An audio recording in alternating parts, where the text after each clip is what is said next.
ओम साई राम। श्री साई सचरित्र अध्याय 16 भाग 4। तो बात हो रही थी कि आलंदी के स्वामी की कर्ण पीड़ा का नाश कैसे हुआ। तो जब यहाँ पर सामान्य बाबा से प्रार्थना की कि स्वामी जी के कान में बहुत अधिक पीड़ा है कि बाबा आप इन पर कृपा करें, तो बाबा आश्वासन देते हुए बोले कि अल्लाह अच्छा करेगा।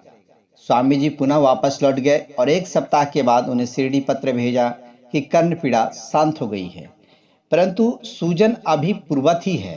सूजन दूर हो जाए इसके लिए वे शल्य चिकित्सा माने ऑपरेशन कराने बम्बई गए, लेकिन अब शल्य चिकित्सा की भी आवश्यकता नहीं रही थी। एक भक्त को अतिसार हो गया था, तो मूंगफली से उपचार कैसे बाबा किए।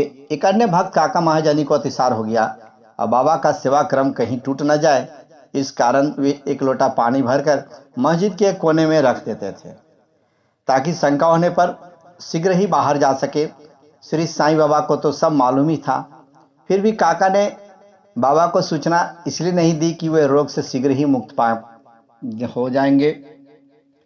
मस्जिद में फर्श बनाने की स्वीकृति बाबा से प्राप्त हो चुकी थी, परंतु जब कार्य प्रारंभ हुआ तो बाबा क्रोधित हो गए और उत्तेजित होकर चिल्लाने लगे, जिससे भगदड़ मच गई।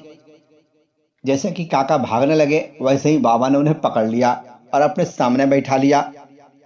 इस भगदड़ में कोई आदमी मूंगफली की एक छोटी थैली वहां भूल गया। बाबा ने एक मूंगफली निकाली और छिलकर दाने काका को खाने के लिए दे दिया। स्वयं बाबा ने भी उसमें से कुछ मूंगफली खाई। जब थैली खाली हो गई तो बाबा ने कहा कि मुझे प्यास लगी है, जाकर थोड़ा जल ले आओ। काका एक घड़ा पानी भर लाए और दोनों ने उसमें से पानी पिया। फिर बाबा बोले कि अब तुम्हारा अतिसार रोग दूर हो गया है, तुम अपने फर्ज के कार्य की देखभाल कर सकते हो। थोड़े ही समय में भागे हुए लोग भी लौट आए।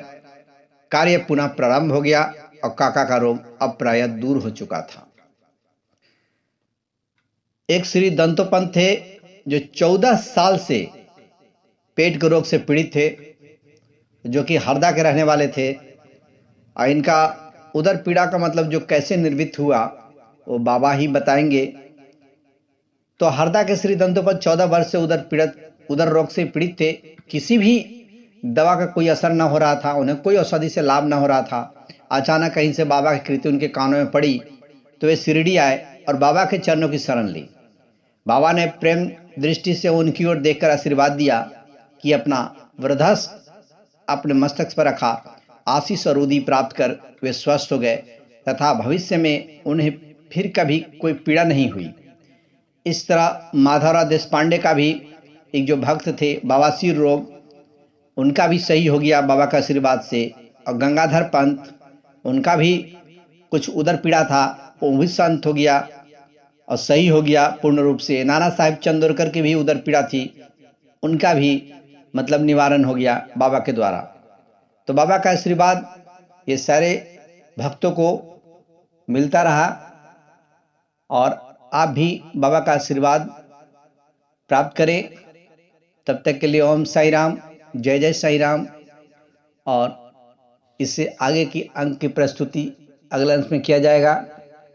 और यह सप्ताह परायण का दूसरा विश्राम यहीं पे हो चुका है। तब तक के लिए ओम साई राम। खुश रहिए, सुखी रहिए, स्वस्थ रहिए, संपन्न रहिए।